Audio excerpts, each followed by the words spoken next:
Bueno, pues darles las gracias a todos por venir. Buenos días. Y vamos a empezar estas primeras charlas de esta primera entrega, digamos así, de un Francisco universitario.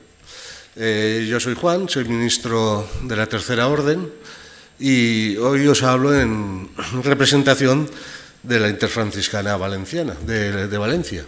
Interfranciscana es toda la familia franciscana que estamos en la diócesis de Valencia, compuesta por la Orden de Frailes Menores, la Orden de Frailes Menores Capuchinos, la Orden de Santa Clara, la Orden Franciscana Seglar, la Tercera Orden Regular, la Congregación de Terciarios Capuchinos de Nuestra Señora de los Dolores, Congregación de las Hermanas Terciarias Capuchinas de la Sagrada Familia, Congregación de las Hermanas Franciscanas de la Inmaculada y Congregación de las Hermanas Franciscanas del Buen Consejo. Vamos a tener estas dos charlas. La primera la va a dar don José Vilaplana, que nos va a hablar del Evangelio y de la Iglesia.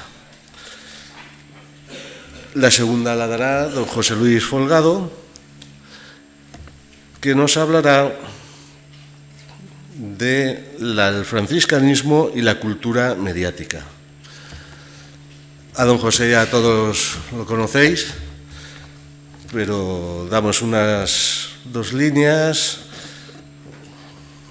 Es nacido en Benimarfull el 5 de diciembre del 44.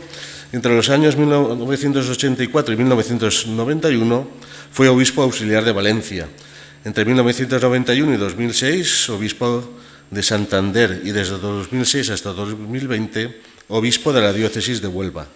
Pasa a ser obispo emérito el 25 de julio del 2020. Cursó sus estudios eclesiásticos en el Seminario Metropolitano de Valencia y fue ordenado sacerdote el 25 de mayo de 1972. Entre los años 1980 y 81 realizó estudios de teología espiritual en la Universidad Gregoriana de Roma, miembro de la Comisión Episcopal Pastoral desde 1996, cargo al que fue reelegido en la Asamblea Plenaria de marzo del 2017, hasta marzo de 2020. Anteriormente fue presidente de esta comisión y de la Comisión Episcopal del Clero. Las charlas durarán sobre 40-45 minutos. Luego haremos, cuando acabe don José, un pequeño descanso, 5 o 7 minutitos, estirar las piernas, ir al servicio, y luego se hará la segunda charla. Ya presentaremos a José Luis luego, brevemente, y dejaremos 15-20 minutos, media hora, pues según vaya el reloj, pues para que participéis, que hagáis preguntas o reflexiones o lo que creáis conveniente. Dicho esto, don José, cuando usted quiera.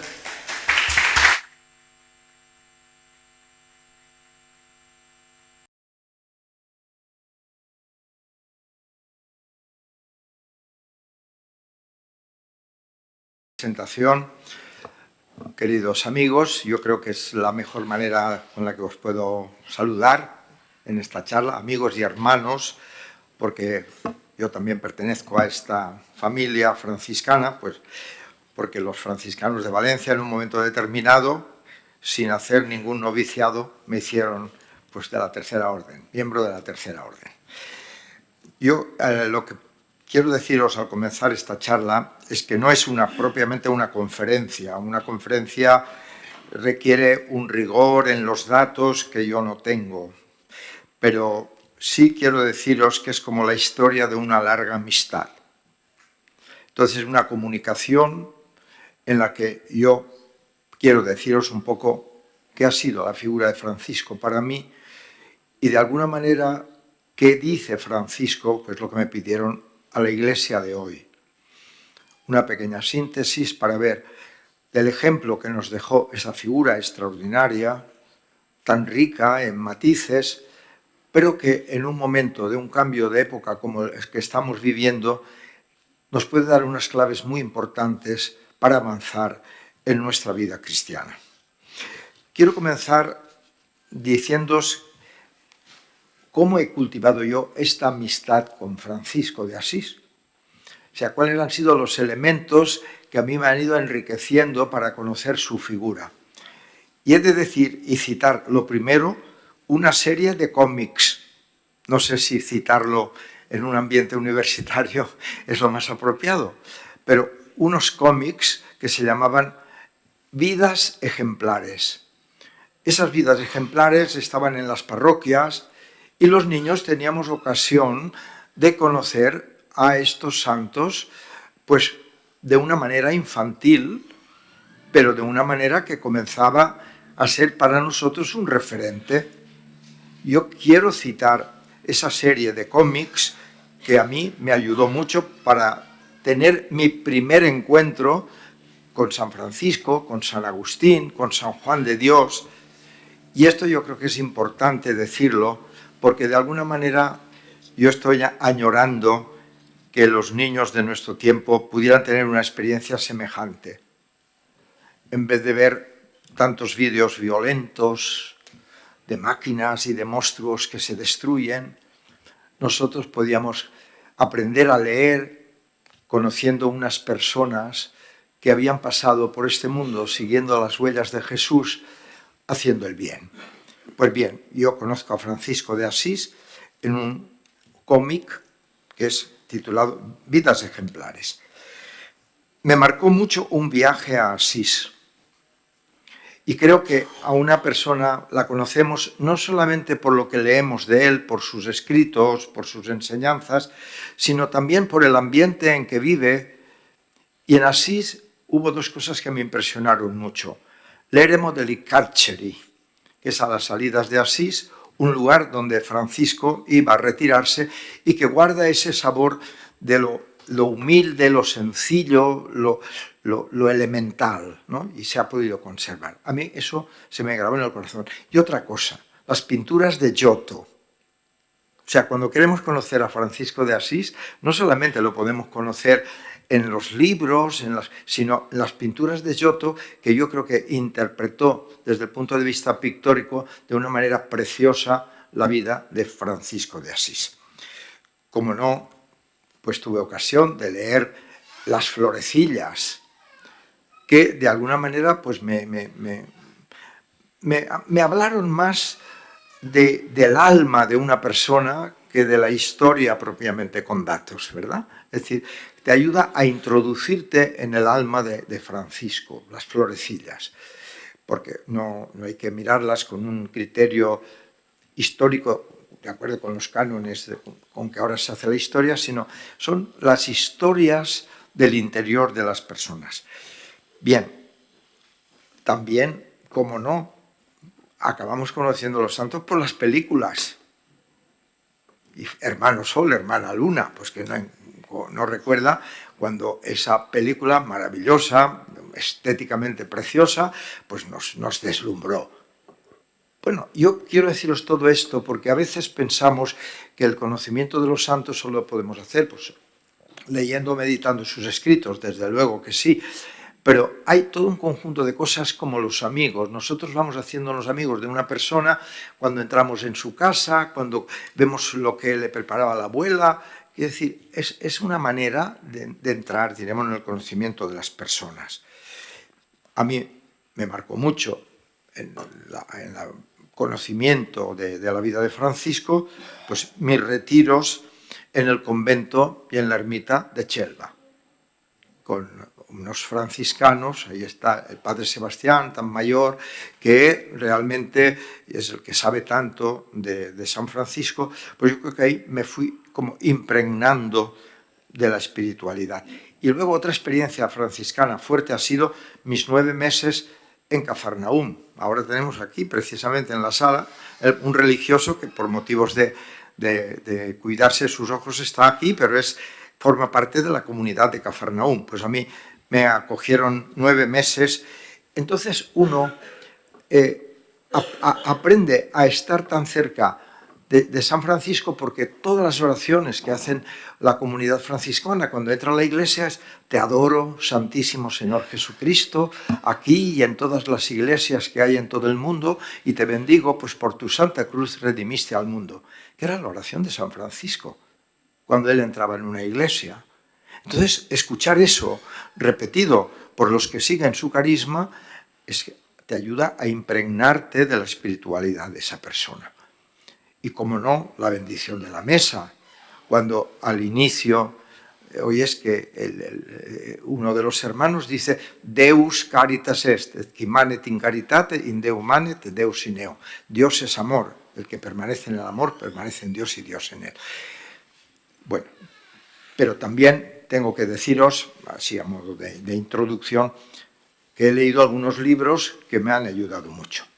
Posiblemente el primer libro que yo soy consciente de haber leído es un libro que está en la colección Austral, esa colección que nosotros llamábamos el pan de los pobres, porque eran los primeros libros que con poquito dinero nos podíamos ir adquiriendo.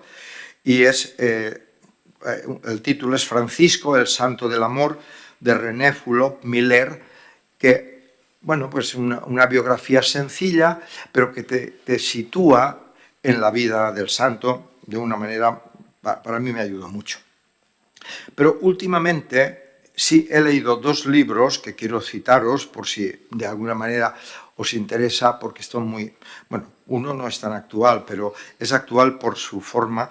Es San Francisco de Asís de Chesterton. Chesterton, cuando se convierte al catolicismo, el primer ensayo que escribe es sobre San Francisco. Es esta vida de San Francisco. Y Chesterton es polémico en el mejor sentido de la palabra. Y él polemiza y ha convertido al catolicismo con los que hacen unas lecturas de la vida de Francisco, pues desde el punto de vista más bien de, qué sé yo, de los que lo miran no con un sentido religioso. Él dice que hay tres métodos para aproximarse a la vida de San Francisco. Dice, dos que son imposibles y uno que intenta él, que es difícil. Los dos difíciles, aproximarse a San Francisco valorando solo aquellos aspectos que coinciden con la mentalidad actual. Amor a la naturaleza, a los animales, ese sentido de proximidad a los pobres, esa libertad que él tiene.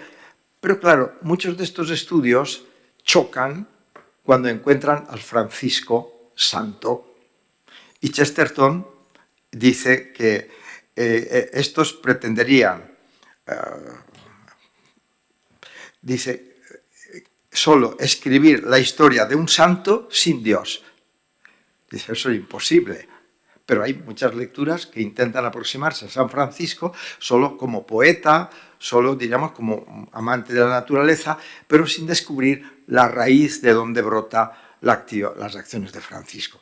Dice, otra forma de lectura sería presentarlo solo desde el aspecto de la santidad tan acentuada que al escéptico, al hombre de hoy, le puede resultar un poco extraño. Dice, y eso solo podría escribir otro santo, para interpretarlo bien. ¿Y él qué intenta? Después, desde la simpatía con la figura de San Francisco, desde la simpatía, intentar que los que están más agnósticos o más indiferentes puedan descubrir o atisbar de alguna manera ese misterio que está, diríamos, en el fondo de la vida de este santo. Bueno, quiero decir que mi amistad con Francisco se ha ido enriqueciendo con estos libros, pero posiblemente el último que he leído es Francisco de Asís, una vida inquieta, de Massimo Fusarelli. Massimo Fusarelli es el general de la orden franciscana actual y él escribe un libro en el que trata de interpretar, bueno, de ver la vida de Francisco como una inquietud, una serie de interrogantes que unen el hombre, es decir, esa realidad de carne y hueso, de una familia concreta con su problemática, la vida de Asís, de los comerciantes, esa vida de la Edad Media, pero de alguna manera los interrogantes de Francisco, que él va acompañando, nos van ayudando a descubrir esa relación con el Señor, que es la clave de su existencia. Su encuentro con el Señor, con el Evangelio, al que quiere seguir, pues de una manera radical. Y hay dos libritos más que quiero citar. Uno hace poco lo presenté aquí en Valencia porque se ha traducido de nuevo, Sabiduría de un pobre, de Eloy Leclerc, que no habla de toda la vida del santo, sino el momento de su crisis, y también un librito pequeño del padre Sebastián López, que es Mi Dios y mi todo. Ya, el misterio de la Trinidad, tal como lo contempla Francisco. Bueno, pues hasta aquí la introducción. Esta introducción para deciros, así se ha cultivado mi amistad, mi cercanía o mi conocimiento de San Francisco. Por tanto, no es un conocimiento de un estudioso, por eso os digo que lo mío propiamente no es una ponencia, sino una comunicación con un tono pues, bastante personal.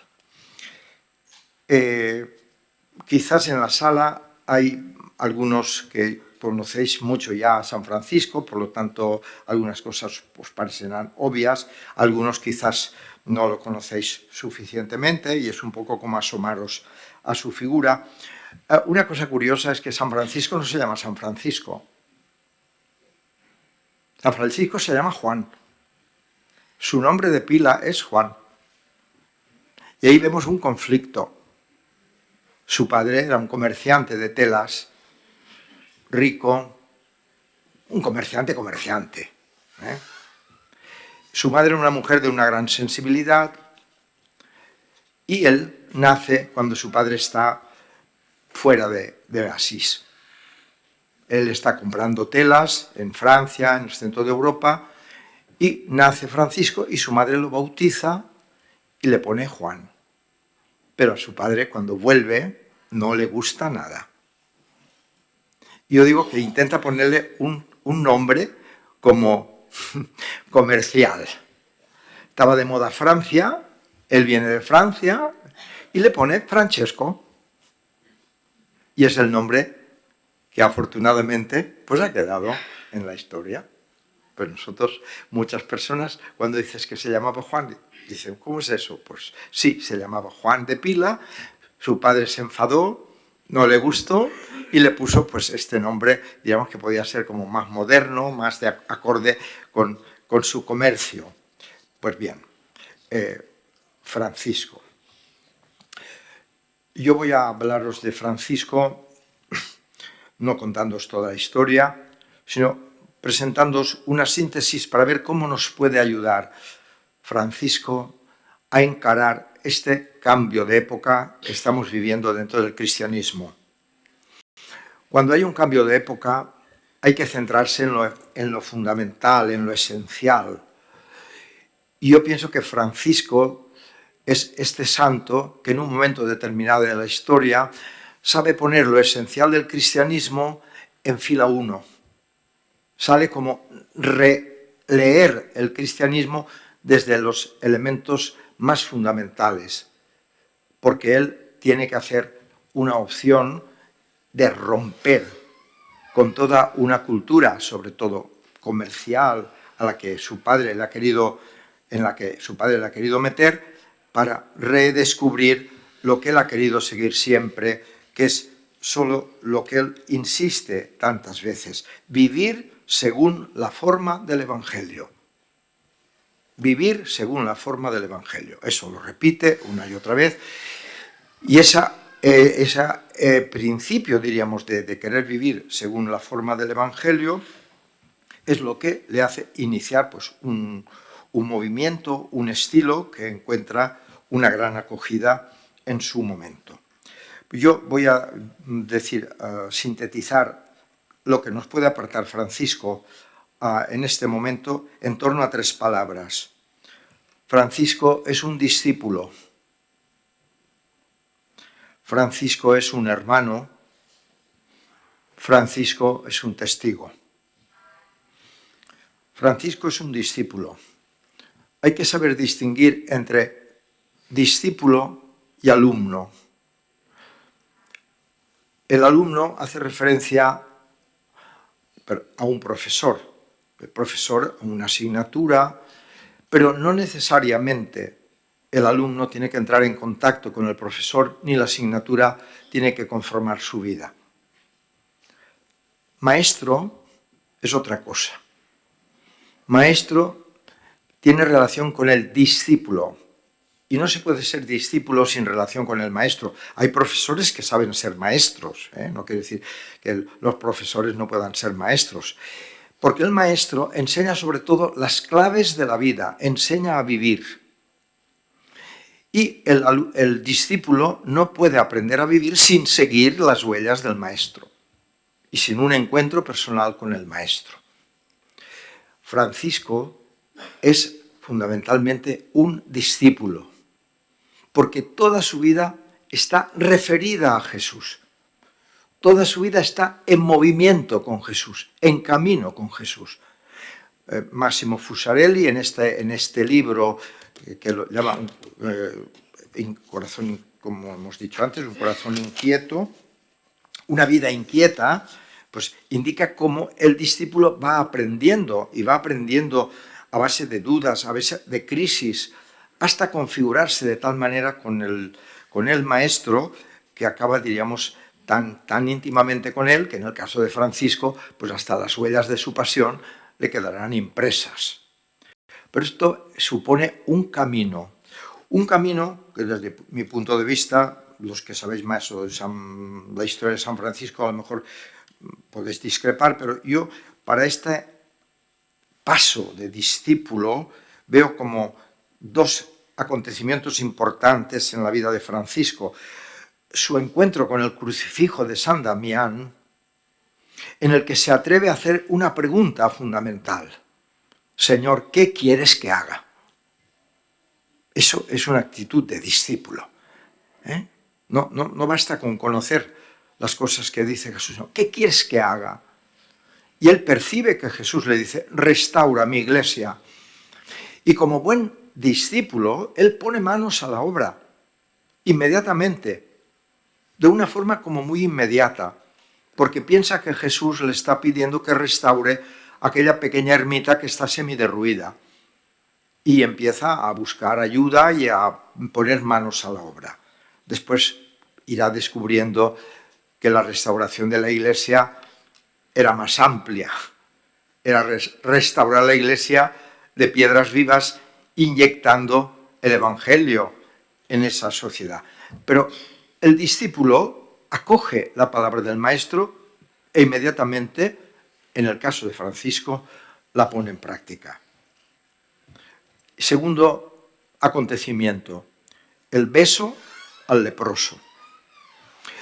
Francisco ha tenido ideales de caballero, de guerrero, ha ido a la guerra, ha tenido fracasos en la guerra, por la enfermedad, ha tenido que volver a casa, pero tenía sus ideales propios de la época en la que le tocó vivir. Y además estaba considerado pues como el rey de sus amigos, rey de las fiestas. Era un hombre generoso, era un hombre divertido, era un hombre que seguramente pues tenía ese liderazgo que se tiene dentro del grupo de amigos. Pero los leprosos, que los tenía bastante cerca, le repugnaban. Pero una vez tuvo más valor que ir a la guerra, tuvo valor para besar a un leproso. Y ese beso le marcó profundamente. Él tuvo que vencer una gran repugnancia, pero después sintió como una alegría interior. Yo creo que fue el primer momento en que, con palabras del Papa Francisco y también del Papa León, tocó la carne sufriente de Cristo. Ahí él tocó a Cristo en el pobre. Tocó la carne sufriente de Cristo. Y estos dos acontecimientos le ponen a él en un camino que yo pienso que ha quedado caracterizado por esta expresión. Él siempre ha querido seguir a Jesús pobre y crucificado. El crucifijo de San Damián y el leproso. Esas dos características de la vida de Jesús fueron muy subrayadas en la vida de Francisco. Y lo quiso, diríamos, comunicar de una manera especial a sus hermanos. El seguimiento de Jesús, pobre y crucificado. comienza, diríamos, ese camino de discípulo de una manera muy seria, tan seria que le crea un gran conflicto.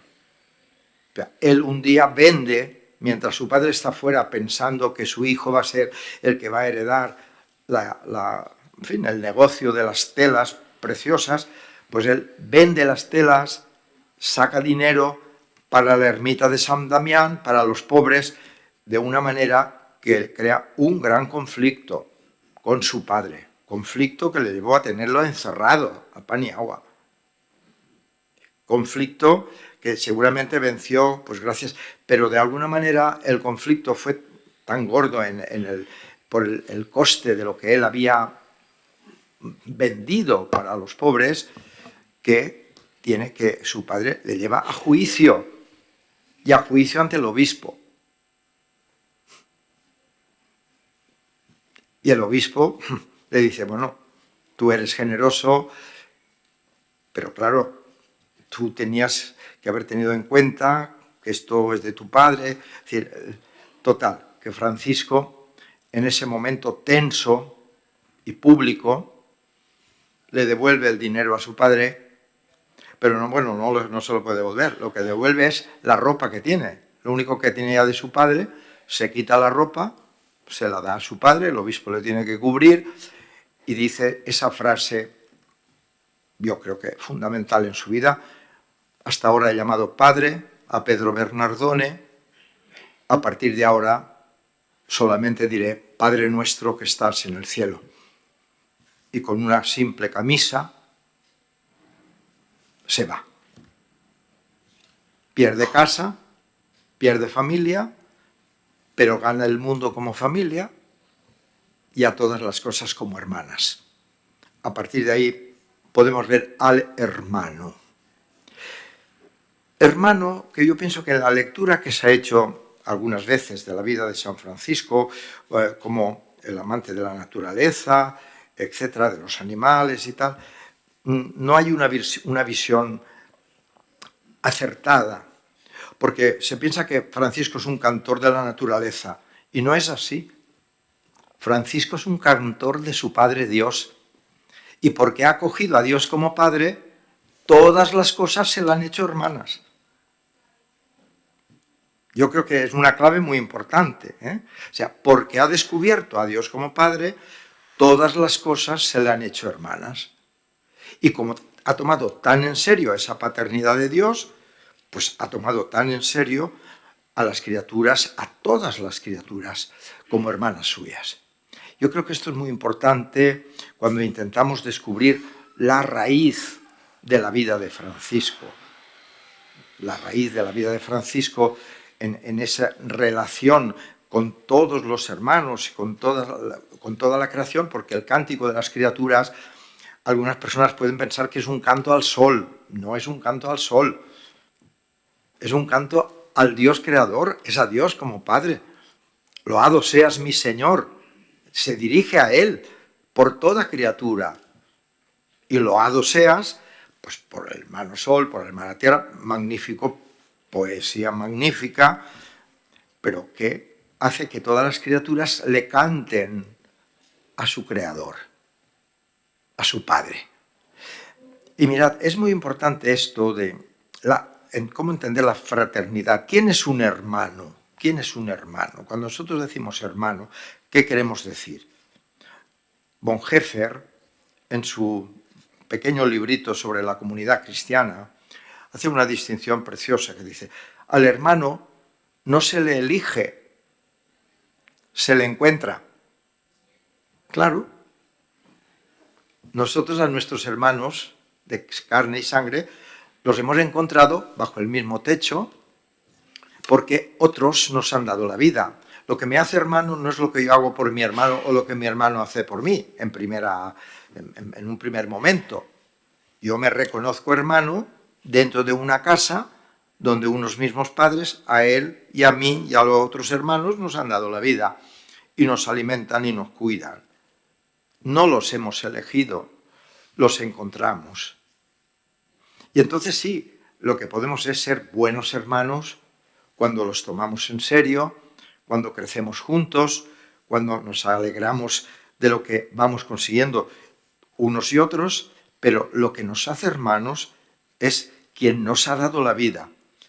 En el caso de Francisco, reconoce a Dios como Padre, y como Dios es el autor de toda la vida, pues todo se le hace hermano, fraterno, se encuentra con esa fraternidad, pero porque ha descubierto a Dios como Padre.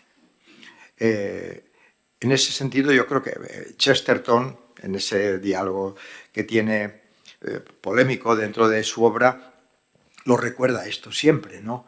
Sí, porque desconocer esa raíz cristiana de Francisco es dejar de conocer la fuente de la que brota toda su espiritualidad, porque dice Chesterton, muy bien, mucha gente dice, ay, qué bonito, el sol, el fuego, el agua, pero ahí cuando llegan al final, que habla de la hermana muerte, y todo eso ya, eso, como decir, eso para otros, ¿no? O sea, eligen de San Francisco solo aquello que coincide con su sensibilidad, pero chocan con todo aquello que indica su radicalidad evangélica, su entrega, su renuncia, o sea, el despojarse del todo y el sentirse hermano incluso de la hermana muerte. Pues bien, yo creo que San Francisco, cuando empieza a tener esa experiencia de cantar en medio del bosque, cantar recogiendo los mendrugos que le pueden dar y que los toma con gratitud y con alegría, pues va descubriendo que tiene unos hermanos que además quieren seguir ese mismo estilo de vida.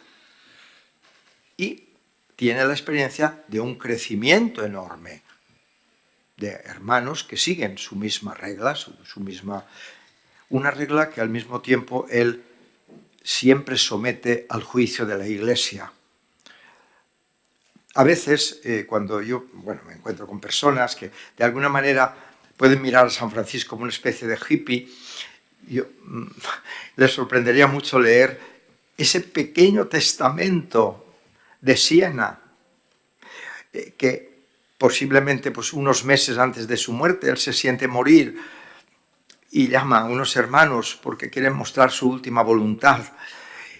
Y es apenas una paginita, pero en esa paginita dice que los bendice, que transmitan la bendición y 3 recomendaciones: que se amen como hermanos, que sean pobres y que estén siempre en comunión, en obediencia a la Santa Madre Iglesia, los obispos, al Papa, los sacerdotes. Así es Francisco, un hermano que genera esa espontánea hermandad con todas las criaturas, pero que la vive siempre dentro de la comunión de la Iglesia.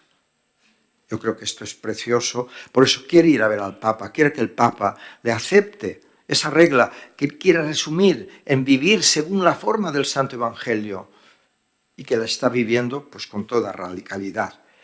Ahora bien, es un hombre extraordinario en este seguimiento tan radical de Jesús que nunca despreció a los hombres ordinarios. Esto no es mío, es de Chesterton también. Y a mí me parece, yo solo lo sabía, pero no lo sabía decir bien, porque no es una espiritualidad que siendo tan radical menosprecie a los demás. Él sabe ser hermano de las personas más sencillas, más ordinario en el sentido más noble de la palabra. Y por eso San Francisco sabe crear una tercera orden, porque cuando las personas sencillas le preguntan a él, que es tan santo y que la gente lo consideraba ya un santo en vida, ¿no? Y lo recibía con tanta alegría al hermano Francisco, que le preguntaban cómo poder ser santos, él puso en marcha esa tercera orden para que la persona en su oficio, en su vida cotidiana, pudiera avanzar por el camino de la santidad.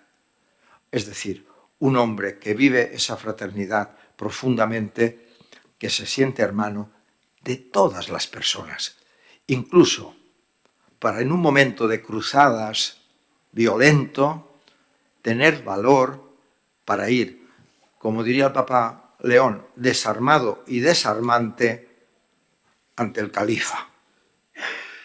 Es decir, cuando el mundo está en guerra, él inicia un camino de paz atreviéndose a ir a hablar, pero claro, desarmado y desarmante, y por eso encontró una acogida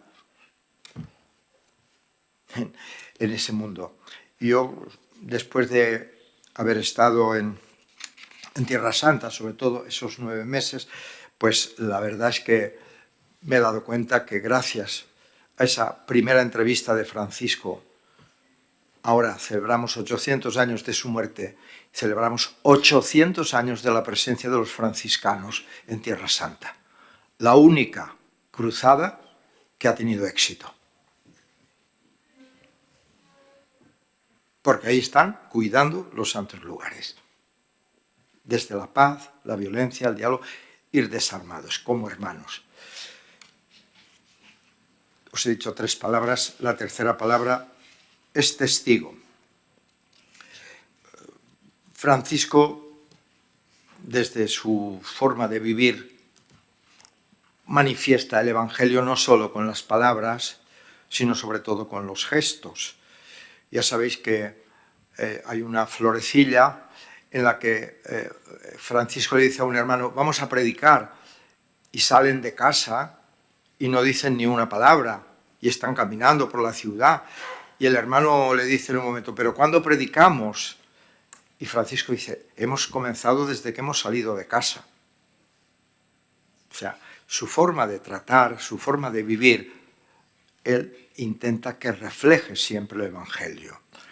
Yo pienso que esto le llevó a pasar por lo que realmente pasa el discípulo y el que se hace, quiere vivir dando testimonio de Jesús, pues él pasó por momentos de mucha oscuridad, porque el crecimiento tan fuerte de la orden, pues ya sabéis que le llevó incluso pues, a renunciar de ser su cabeza, ¿no? Porque, claro, cuando había tanta gente, pues hubo corrientes que querían una orden al estilo de otras órdenes, sí, bueno, que de acuerdo con su carisma, pues tenían posesiones, y Francisco decía que no, que no, que no. Y había otros tan radicales que, dicho así con pocas palabras, hacían muchas tonterías y le hacían sufrir a Francisco. Francisco tiene que despojarse. Como testigo del Evangelio, de alguna manera participa de la pasión del Señor, despojándose. El discípulo tiene que negarse a sí mismo y Francisco ve cómo de alguna manera tiene que despojarse prácticamente de su propia orden, de ese momento difícil. Y entonces yo creo que ahí él, cuando se retira al monte Auvernia, dentro de esa crisis, el Señor le concede que él en su carne manifieste lo que ha querido vivir en su espíritu, que el testimonio de su vida evangélica quede marcada con las llagas que se imprimen en sus manos y en su costado. Francisco queda unido a su Señor en el momento en que tiene que despojarse de sí mismo para hacerse más semejante al que ha querido servir para siempre, ¿no? Y por eso pide, en el momento de morir, bueno, muy importante, cómo él acompaña a Santa Clara, pero esto no forma parte de esta reflexión que yo quería hacer, y porque él experimenta que el discípulo que acoge de esa manera al Señor ha encontrado la perfecta alegría, que queda reflejada también, bueno, yo creo que resulta familiar a todos, es como dice, ¿cuál es la perfecta alegría? Y pues si me dijeran que todos los obispos de Europa y todos los reyes de Europa sean franciscanos, pues mira, eso no es la perfecta alegría. Comienza a decir las cosas que a nosotros nos parecerían que nos darían la gran alegría. Y dice, mira, tú imagínate que yo voy a un convento con el frío, helado de frío, de noche, llamo a la puerta y el portero me dice, ¿pero qué haces aquí, tontorrón, molestando a estas horas? No tienes sitio, aquí ya no tienes sitio, vete. Si no pierdes la alegría, no pierdes la paciencia en ese momento, has encontrado la perfecta alegría. Es decir, el que ha sabido despojarse de todo. Se ha quedado solo con su Señor. Y así muere Francisco y así nos deja ese testimonio, diríamos, de una vida que ha hecho presente las bienaventuranzas de Jesús y que ha quedado sellada con sus llagas. Termino, porque ya el tiempo así me lo recuerda. ¿Qué 3 lecciones podemos aprender en este momento de Francisco, en un momento de cambio de época, donde hemos de ir a lo fundamental, a lo esencial del Evangelio, que no se nos pierda? Pues hacer una iglesia, intentar vivir una iglesia de discípulos. La gran aportación, en mi pobre opinión, de Francisco es que sabe establecer unas nuevas relaciones, que son las que Jesús ha querido establecer en el Evangelio, pero que a veces se nos olvidan. Ponemos en primer lugar, pues bueno, nuestros proyectos, nuestras actividades, y todo eso está muy bien. Pero hay algo muy importante. ¿Nos sentimos y nos sabemos discípulos? Y si nos sentimos discípulos, nos sentimos todos aprendices. Desde el Papa hasta el niño que empieza la catequesis. Todos referidos al Señor. Todos intentando llevar a la práctica de una manera paso a paso, de una manera sencilla, la vida de Jesús. Encontrar una iglesia ilusionada, preocupada por ser una perfecta discípula, una discípula fiel en cada uno de nosotros. Pues San Francisco nunca decía un poco lo que tenían que hacer los otros, en lo que caemos muy fácilmente, sino en lo que le pedía el Señor a él. Una iglesia de discípulos, una iglesia de hermanos, una iglesia en que nuestras relaciones sean mucho más fraternales, donde nos conozcamos, nos apoyemos, nos ayudemos, que podamos decir un poco, o que puedan decir de nosotros, mirad cómo se aman. O sea, unas comunidades cristianas con más conciencia de comunidad, de familia, de pertenencia a esa familia, hermanos, sí, con cargos distintos, pero lo que decía después San Agustín, diría, sí, con vosotros, para vosotros obispo, pero con vosotros hermano, que aunque tengamos cargos diferentes, no dejemos nunca de vivir ese calor de la fraternidad. Y tercera, pues una iglesia de testigos, donde nuestro modo de vida, la forma misma de vivir, refleje el Evangelio. Incluso causando una cierta sorpresa. Por ejemplo, cómo afrontamos la muerte, la hermana muerte. El final del poema de San Francisco, del Cántico de las Criaturas, acaba hablando de la muerte, de la enfermedad, de los que sufren, con paciencia, de una manera nueva, y que puedan preguntarnos, ¿y tú por qué afrontas la muerte? ¿Por qué afrontas la enfermedad con esa actitud? Y podamos decir, ¿por qué bebo en la fuente del Evangelio? Como decía la expresión de un encuentro sobre evangelización. Un evangelizador es un pobre que dice a otro pobre dónde dan de comer. Francisco se encontró con la mesa del Señor y entonces hizo que todo el mundo se sintiera invitado a esa mesa. Por tanto, una iglesia de discípulos, de hermanos y de testigos. Y con unas actitudes que Francisco también nos recuerda. Cómo situarse ante Dios, ante los hermanos, ante el mundo. Pues yo creo que Francisco supo situarse ante Dios como pobre y como hijo. Ante los hermanos, pues ante los hombres, todas las criaturas, como hermano y como servidor. Y ante el mundo, como poeta y como señor. ¿Por qué? Porque nunca se dejó esclavizar por el mundo. Fue libre. No dejó que el mundo lo mundanizara. Y por eso pues se manifiesta como poeta, canta la belleza de las cosas, pero nunca se siente atado por nada que le separe de su Señor. Bueno, pues esta es mi reflexión.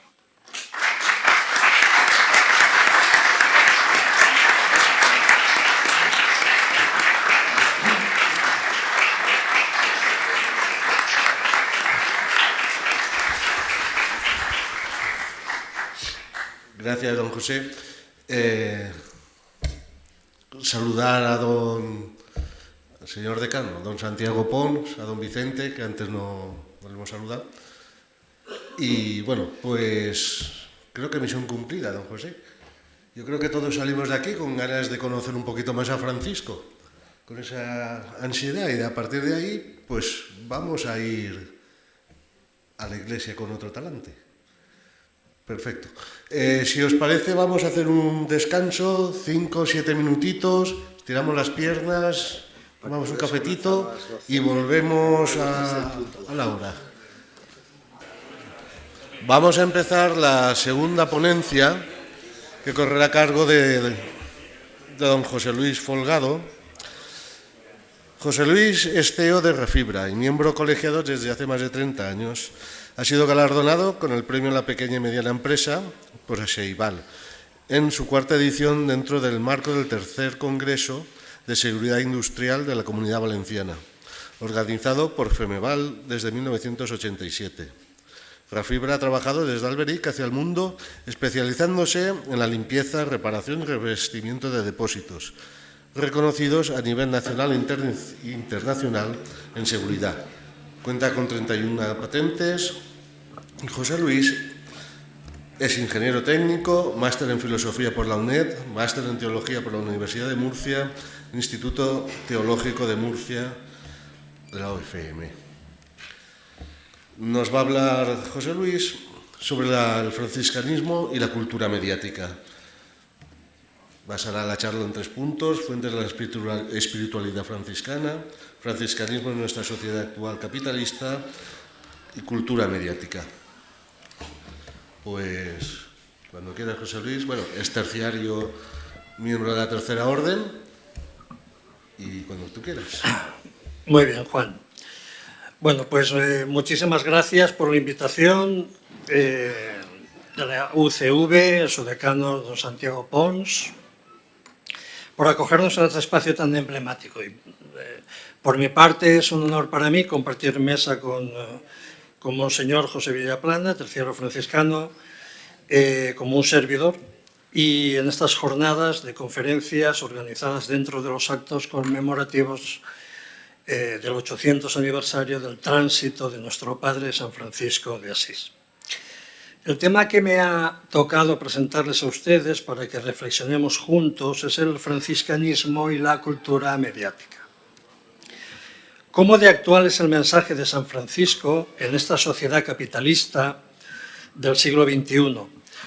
¿Puede establecerse un diálogo entre el mensaje de un hombre del siglo XIII y nuestra sociedad actual? Seguramente todos los que estamos aquí lo tenemos claro que sí, pero la pregunta interesante sería cómo trasladar el mensaje de Francisco de Asís a un joven oyente indiferente religioso contemporáneo, en el contexto de una sociedad capitalista pasado el primer cuarto del siglo XXI. Para ello tendremos que intentar que Francisco y la sociedad capitalista puedan entenderse en un mismo plano, en el contexto de la actualidad española, que las conclusiones que alcancemos sirvan sean generalizables sería otro motivo de reflexión. Tendremos pues que quitar tópicos del franciscanismo y tendremos que quitar tópicos del capitalismo, buscando un encuentro que posibilite el diálogo. Bien, empecemos en principio por la espiritualidad franciscana. De entre los muchos pilares de la espiritualidad franciscana, permítanme que considere solo 6.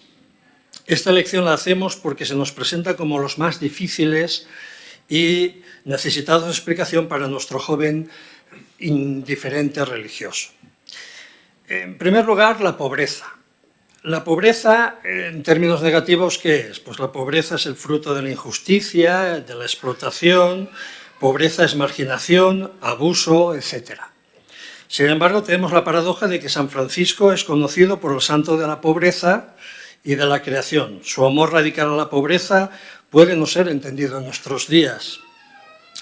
La pregunta de nuestro joven indiferente religioso contemporáneo en la actualidad podría ser: oiga, entonces, qué bueno, ¿tenemos que vivir miserables? No, no es esa la pobreza en el sentido franciscano. No es que Francisco esté de acuerdo con eso, ni que Francisco quiera eso. La pobreza franciscana es la victoria sobre toda codicia.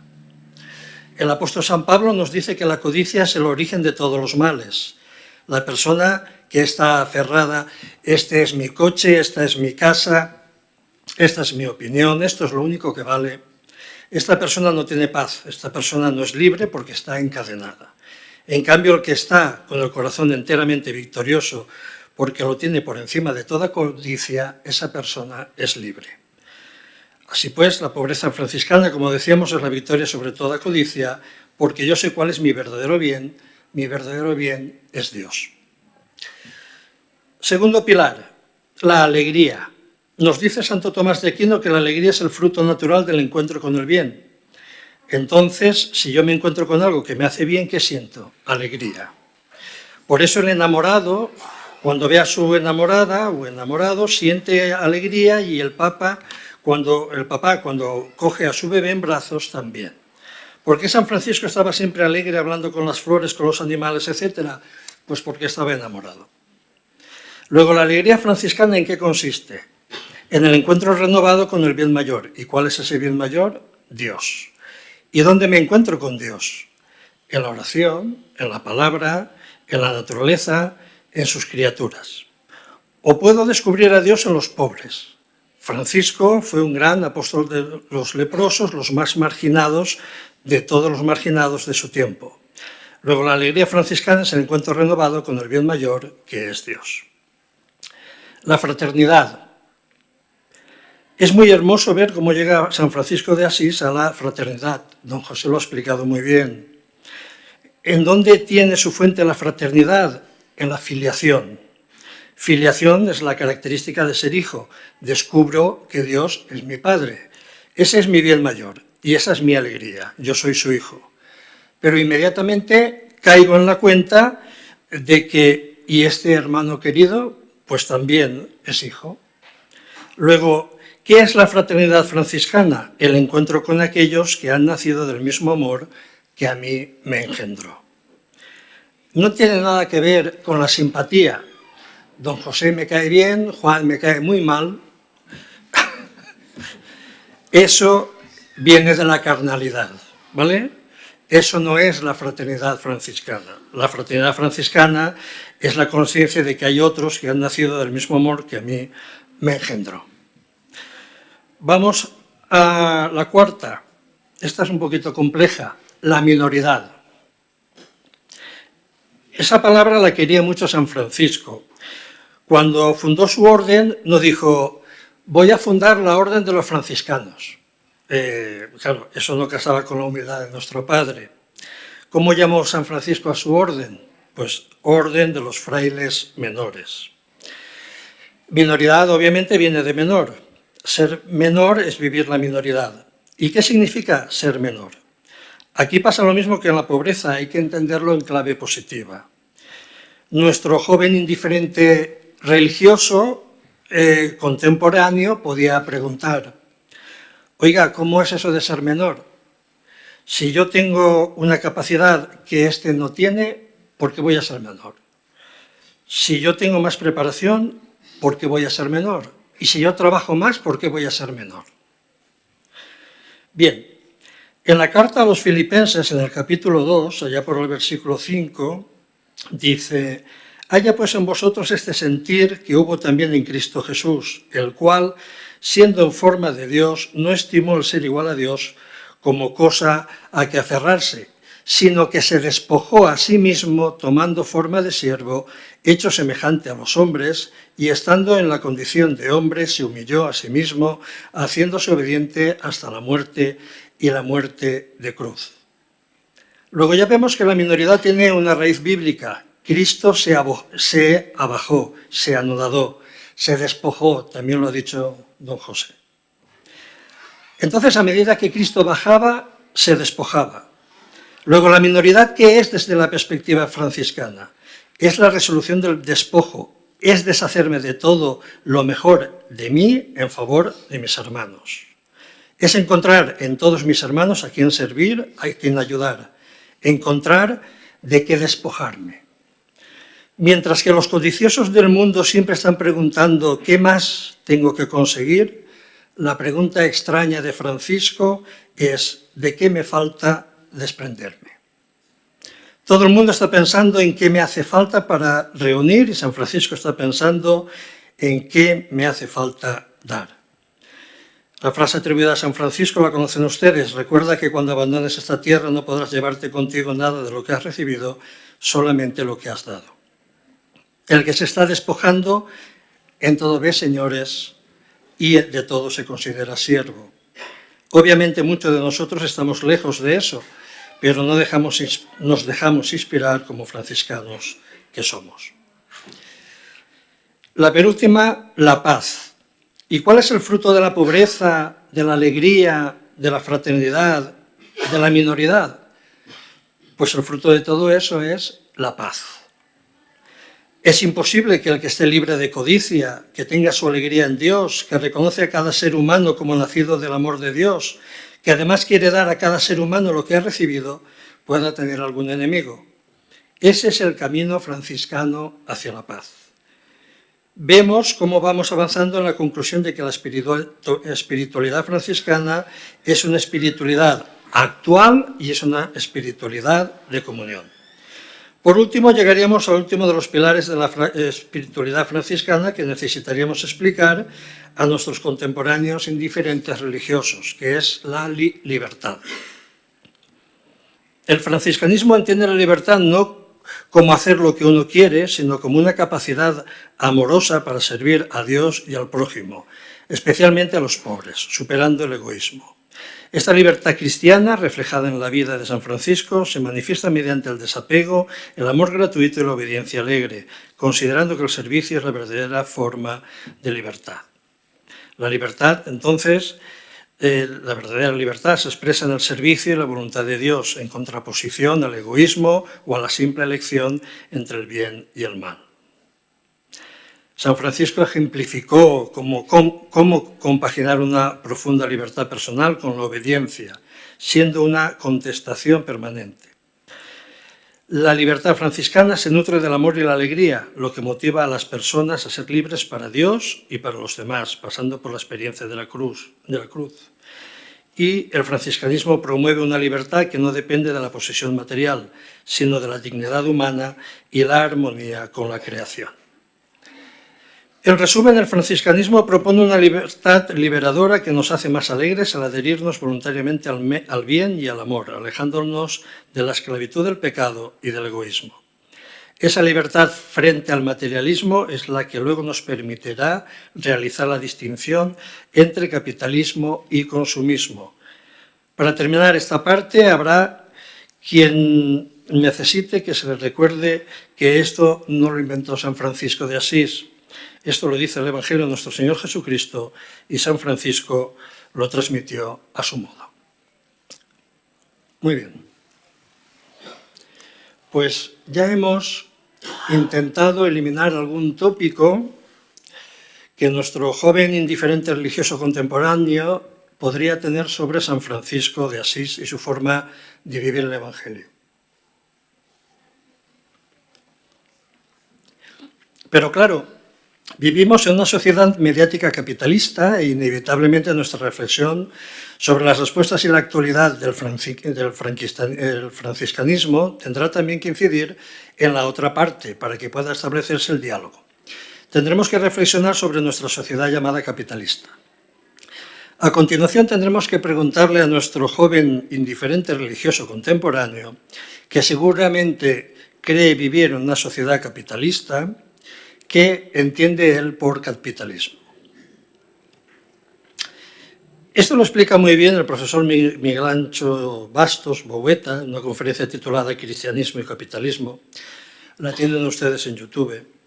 El doctor Bastos, profesor de la Universidad de Santiago de Compostela, es uno de los principales actores referentes en la divulgación de las teorías económicas comparadas y políticas públicas. La Iglesia Católica ha vivido en todos los regímenes políticos. Empezó en un imperio, el romano, después vivió en sistemas feudales, en monarquías absolutas, con regímenes comunistas, con regímenes capitalistas, incluso se le llevó el Evangelio a los indios anarquistas, etc. La Iglesia puede existir en cualquier forma de gobierno. De la misma manera se puede decir que de la forma económica existen sacerdotes comunistas, sacerdotes que abrazan la doctrina social de la Iglesia, sacerdotes que defienden la economía del mercado capitalista, etc. La Iglesia, como estamos comentando, puede coexistir con cualquier forma de gobierno y, en principio, la economía de mercado no es incompatible con la fe católica. El comercio, vamos a hacer la distinción entre el mercado y el capitalismo. El comercio ha existido desde siempre. Los romanos eran comerciantes, los fenicios eran comerciantes, los griegos, los musulmanes. Mahoma mismo era comerciante. El comercio es connatural al ser humano, el capitalismo no. El capitalismo nace en unas circunstancias determinadas, en una época determinada, y no es intuitivo, no es natural. De hecho, al entender del profesor Bastos, el capitalismo solo puede nacer en lugares cristianos. El capitalismo supone restricción en el consumo para ahorrar y reinvertir ese ahorro de acuerdo a un sistema de beneficios y pérdidas. Esto necesita de instituciones, el dinero, la banca, seguros, las bolsas, etc. ¿Por qué el capitalismo no es intuitivo? Porque históricamente lo que se ganaba se gastaba de inmediato de manera improductiva. El capitalismo requiere de una contención tal que solo una mentalidad religiosa lo puede iniciar. No consumir, austeridad para ahorrar, etc. Bien, pero esta idea ya la observó Max Weber a principios del siglo XX. Uno de los sociólogos más importantes escribió La ética protestante y el espíritu del capitalismo. Weber no afirma que el protestantismo creó el capitalismo, sino que la ética protestante, especialmente la calvinista, generó el espíritu necesario para el despegue del sistema capitalista, racionalizando la búsqueda de ganancias. Según Weber, la relación entre la ética protestante y el trabajo la introdujo Lutero al crear la idea de que el trabajo profesional es una vocación divina, mientras que el calvinismo reforzó que el trabajo incesante es una forma de agradar a Dios y evitar el pecado, alejándose de la vida monástica. Ya saben ustedes, los calvinistas, impulsados por la doctrina de la predestinación, buscaban señales para ser elegidos. El éxito económico y el trabajo incesante se convirtieron en pruebas de favor divino. Y por último lugar, Weber pensaba que el espíritu del capitalismo era una mentalidad que veía la ganancia de dinero como un fin en sí mismo y un deber ético, no solo para satisfacer necesidades personales, y se basaba en la laboriosidad, la honestidad, la puntualidad y la moderación. Bien, seguramente si Max Weber hubiese vivido en la actualidad, hubiera cambiado el título de su obra y en vez de la ética protestante y el espíritu del capitalismo, la hubiese llamado la ética católica y el espíritu del capitalismo. ¿Por qué? Pues básicamente por dos motivos. En primer lugar, contemporáneamente a Lutero en España estaba la Escuela de Salamanca. La Escuela de Salamanca fue un grupo de teólogos y juristas del siglo XVI, en el Renacimiento español, que desde la Universidad de Salamanca sentaron las bases de la economía moderna y el pensamiento liberal. Analizaron fenómenos como la inflación, teoría cuantitativa del dinero, la valoración subjetiva de bienes, el libre mercado y la moral en el comercio. Entre las principales aportaciones económicas, pues la teoría cuantitativa del dinero de Martín de Azpilicueta sostuvo que la abundancia del dinero, especialmente por la llegada de oro de América, genera inflación, disminuyendo su poder adquisitivo. La teoría del valor subjetivo afirmaron que el precio de un bien no es intrínseco, sino que depende de su utilidad y de la estimación común, es decir, es subjetiva. anticipando la teoría del valor subjetivo, como lo explicaba Diego de Covarrubias. Fundamentos del mercado libre defendieron la libertad de precios frente a la intervención estatal y justificaron el cobro de intereses, lucrum cessans, al considerar el dinero como una mercancía. Existe el riesgo de impago, lucro cesante, etc. Justicia en los intercambios, analizando el precio justo, basado en la oferta y la demanda, no solo en los costes de producción. Exponentes clave: Francisco de Vitoria, era un fraile dominico; Martín de Azpilicueta, era un canónico regular de San Agustín; Luis de Molina, jesuita; Tomás de Mercado, dominico; y Juan de Mariana, también jesuita.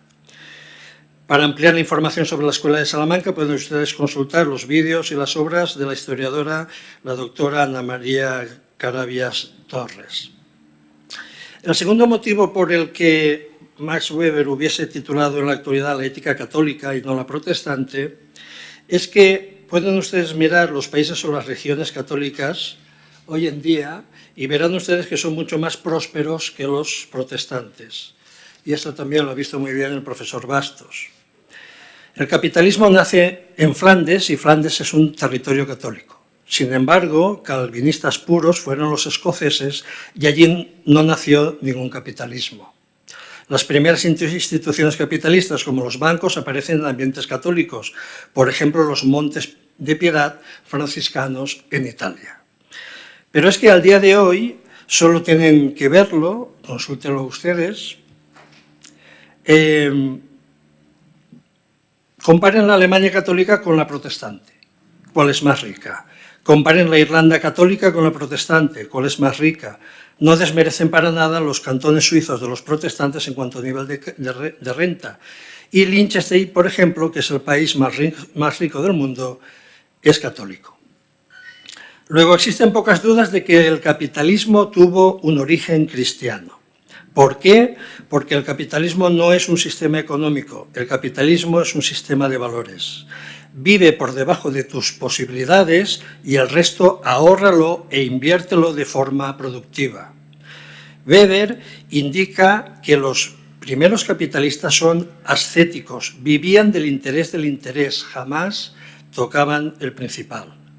Por eso es un error pensar en el capitalismo como consumismo, es un error. Muchas veces cuando se habla de capitalistas pensamos en estrellas de fútbol, de la moda, del espectáculo, pensamos en lujos, derroches, mansiones, Ferraris. Eso es consumismo, no es capitalismo. El capitalismo es asceta y todavía sigue siendo así. Hay un libro que se llama El millonario en la puerta de al lado, de Stanley y Danko, son dos autores americanos que estudian los ricos americanos y explican cómo viven con muchísima autoridad, con coches Ford de 20 años y no van con Ferrari ni mucho menos. Si fuéramos consumistas, no habría habido capitalismo nunca. El capitalismo requiere de otro tipo de valores, por ejemplo, la laboriosidad. Supongamos un pueblo de borrachos, o de drogadictos, o de ludópatas, o de vagos. Podemos ser todos los capitalistas que queramos y tener todas las instituciones capitalistas, que de ahí no vamos a sacar nada. Necesitamos una sociedad que tenga una vida ordenada, que trabaje, que no despilfarre. La laboriosidad es una virtud muy grande, porque el que es muy trabajador no acostumbra a tener muchos vicios. Quien se levanta a las 6 de la mañana para trabajar no puede estar todos los días de juerga. Tener vida, familia ordenada. El capitalista tiene que ser honrado. Si miente y engaña no se van a fiar de él, con lo cual nadie le va a comprar. Tiene que ser diligente, hacer las cosas bien y enseguida, y tiene que tener la represión del consumo. El capitalismo necesita de la religión. Freud decía que la religión es la represión del instinto y yo creo que una de las ventajas de la religión católica, además de ser cierta, es que enseña a reprimir deseos, reprimir instintos y los canaliza de forma ordenada. Luego, el capitalismo nace en unos sitios y luego se imita en otros, en China, en Corea del Sur, etc. ¿Por qué la gente confunde el capitalismo con el consumismo? Esto lo explica muy bien un sociólogo americano que se llama Daniel Bell. Seguramente habrán oído hablar de sus libros, Las contradicciones culturales del capitalismo o El fin de las ideologías. La idea es que el capitalismo va a morir de éxito. Generó tanta riqueza que hizo que las generaciones posteriores pensaran que la riqueza es como el maná, que cae del cielo y nunca se va a acabar. Piensan que siempre hubo y que siempre habrá. Podemos gastar lo que queramos, tirar de deuda pública y no pasa nada. La caja siempre estará llena por una especie de arte de magia. Y de eso nada.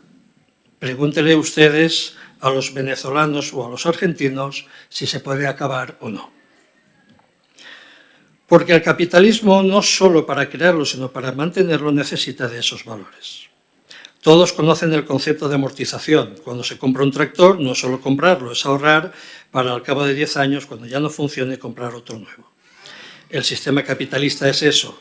En vez de trabajar con las manos, trabajamos con bienes de capital. En vez de tirar nosotros del arado, trabajamos con un tractor de 500 caballos. En vez de llevar las cosas con una carretilla, las llevamos con una grúa que levanta toneladas. Nuestra fuerza física se multiplica por 1000, por eso podemos ser más productivos en cada vez menos tiempo, con lo que podemos vivir mejor. Y así llegamos a la conclusión final de este apartado, totalmente compartida por mí, por lo alcanzada por el profesor Bastos. La religión refuerza el capitalismo por ascesis, pero el capitalismo también refuerza la religión. ¿Y cómo es eso? Pues el capitalismo trae la prosperidad, porque ayuda a fomentar el desarrollo económico en general y el empleo para los pobres en particular. Trae la paz. A los países capitalistas, al tener relaciones comerciales entre ellos, no les interesa la guerra. ¿Quién piensa que pudiésemos tener hoy en día una guerra con Francia o con Portugal? Pues tuvimos algunas cuantas. Pero hoy en día tenemos relaciones comerciales tan estrechas, relaciones personales, matrimonios, etcétera, que hace imposible pensar en una guerra con estos países. El capitalismo nos demuestra con números en la mano que siempre es más barato comprar que robar. Por eso es el único sistema que limita el instinto atávico del ser humano, del imperialismo, conservando su libertad. En tercer lugar, el capitalismo trae riqueza, dulcifica las costumbres. La gente lo pinta como una jungla y no es así. En la jungla, el león no le da un préstamo a la cebra a bajo interés. Se la come y au, ¿no?, que decimos en valenciano. El capitalismo no es así, no es predador. Tenemos que ganar los dos para que podamos mantener la relación y volver a comerciar otro día. Al final esto genera amistad, el trato comercial suele terminar en relaciones afectuosas. El capitalismo disminuye la pobreza.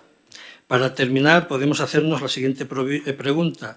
¿Existe algún otro sistema económico que elimine el número de pobres? Pues consulten las estadísticas. Nunca la pobreza en España se redujo tanto como ahora, con los datos en la mano, y además los pobres de ahora son menos pobres que los pobres de hace 200 años. Luego, el grado de pobreza ha disminuido también. Si todos fuésemos pobres, ¿con qué nos íbamos a ayudar los unos a los otros? En la actualidad podemos permitirnos tener redes de apoyo a los más desfavorecidos. Por ejemplo, el ingreso mínimo vital, la sanidad, educación gratuita, etc. Y además, y por último, permite potenciar la caridad.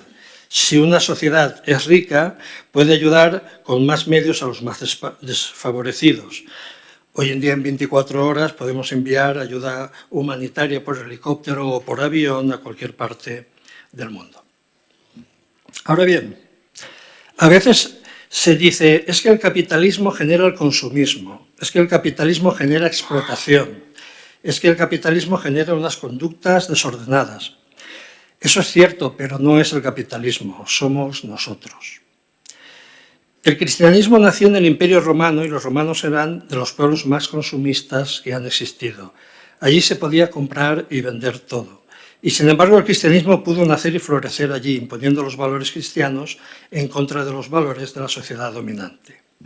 El capitalismo, para poder existir, tiene que eliminar el consumismo, pero el consumismo lo tenemos que eliminar nosotros.